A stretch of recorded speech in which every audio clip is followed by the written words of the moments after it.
Monsieur Juanico. Oui, merci Madame la Présidente.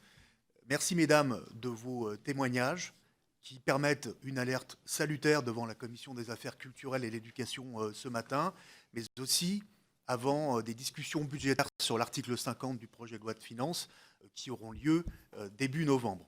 Alerte salutaire sur les risques de déstabilisation de la générosité publique, qui est un pilier de la vie associative, de fragilisation non seulement de l'engagement associatif, mais aussi des missions d'intérêt général et de service public qui sont remplies aujourd'hui par le secteur associatif, souvent en lieu et place de l'État, vous l'avez très bien rappelé.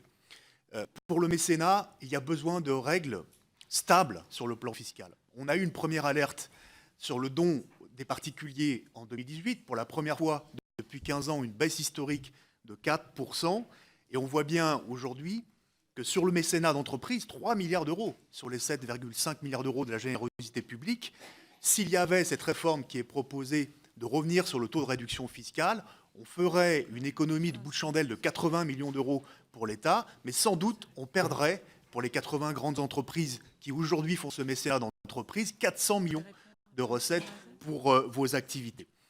Mesdames, il y a deux autres alertes sur lesquelles j'aimerais vous entendre, puisque le rapporteur général du budget, Joël Giraud, a aussi déposé un amendement pour la discussion budgétaire qui prévoit le seuil de suppression de lucrativité pour les organisations à but non lucratif, c'est-à-dire qu'elles ne payent pas d'impôt sur les sociétés jusqu'à 62 000 euros. Qu'en pensez-vous? Et deuxièmement, prévoit aussi la taxation à 60% des libéralités, c'est-à-dire des dons et des legs. Ça représente 1 milliard sur les 7,5 aujourd'hui de la générosité publique. Là aussi, quels sont les dangers et pouvez-vous nous donner des chiffres quant à la conséquence de tels reculs? En tout cas, il faudra se mobiliser tous ici, j'espère, sur tous les bancs. Merci. Monsieur Bournazel.